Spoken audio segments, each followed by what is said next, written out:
It's a long bus ride to Stony Brook, New York, but it's worth it. The Tiger Football Report, brought to you by the Green Turtles, starts now.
Welcome to another edition of the Tiger Football Report. I'm your host, Spiro Morekas, along with the head coach of the Tigers, Rob Ambrose. And coach, the Tigers headed to Long Island to take on Stony Brook.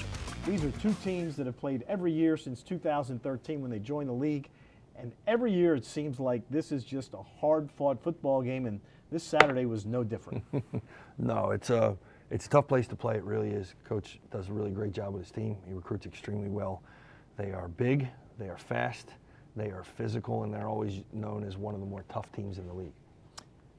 And they got out to a good start.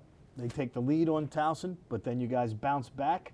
You had a lead at halftime, and you were, I'm not going to say happy, but you were not upset at halftime. You felt good about where your team was and where the game was going.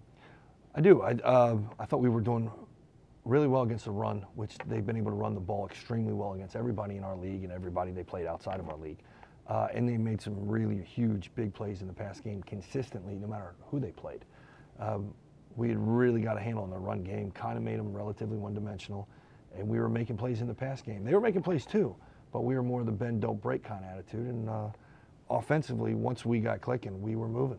We threw the ball well, we ran the ball well, we played good football. They came into the game averaging almost 210 yards a game rushing the football.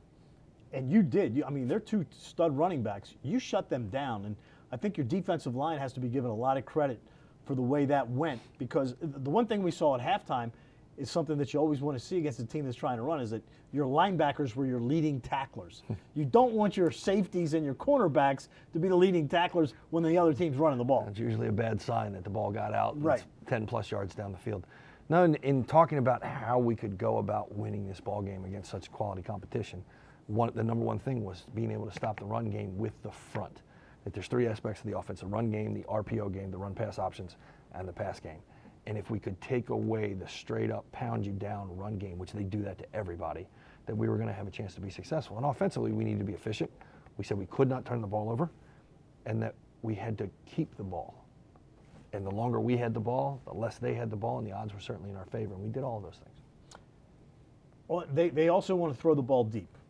And they tried over and over and over. And sometimes they were successful. Mm-hmm. But one of the key plays was an interception from a freshman cornerback from Delaney, Jeremiah Wynn. That was a huge pick as they were driving downfield, and he made the pick in the interception, in the end zone. They had a big hitch and go that we screwed up the coverage, and we got beat deep, and he's the guy that made the saving tackle. And then he's also the guy that picked the ball off in the end zone that negated any points that they would score. And that was a huge momentum turn early in the ball game, and gave the entire team, not just the defense, but the entire team confidence that we didn't have to play perfect. We weren't going to play on eggshells. We were just going to play hard, and everything was going to work out in our favor. On the offensive side, I've noticed something in the last couple of weeks. You guys are huddling up a lot more than you were in the past. What's the reasoning behind that? Well, there's a couple reasons. Well, one, it kind of started in progression for Delaware. That I love my brother to death, but he knows every signal that we have. So that means he probably taught the Delaware guys all of our signals, and if you know huddle and you see the signals and you get them in time, you get a jump start on every single play we have. So we weren't going to give him any of that, and we decided we were going to huddle and we were going to work off some wristbands.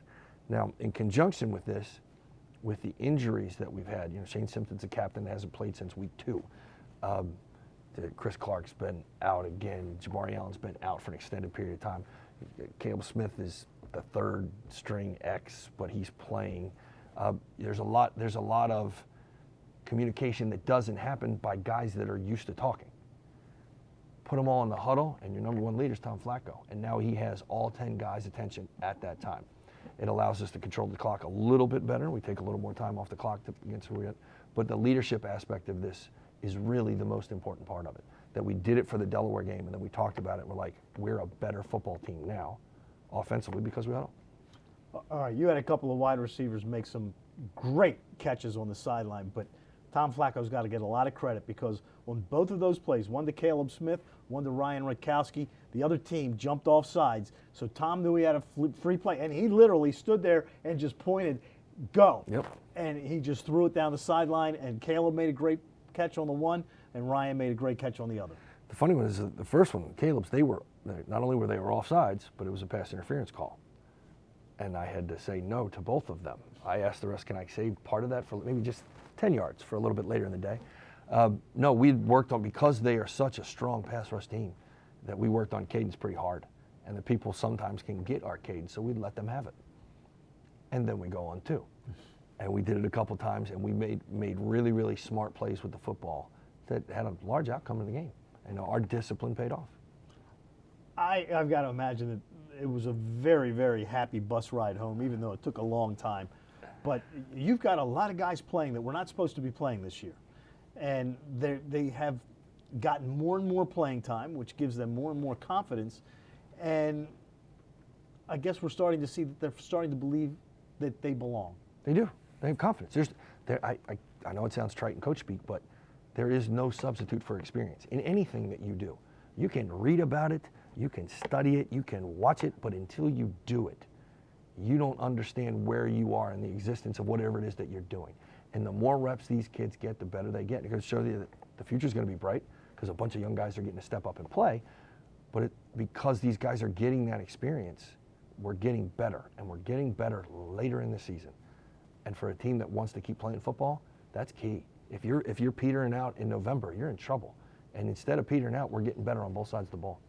And they're playing in what basically are elimination games. And the Tigers have won 2 in a row, 2 more to go, which should just about assure them a spot in the FCS playoffs. Later on this week, we'll talk about the first of the final 2, as the Tigers will travel again on the road, this time south to Williamsburg to take on William and Mary. Join us later on this week on TowsonTigers.com as the coach and I discuss the matchup against the Tribe. So for the head coach of the Tigers, Rob Ambrose, I'm Spiro Morekas. Thanks for tuning in to another edition of the Tiger Football Report, and as always, go Tigers.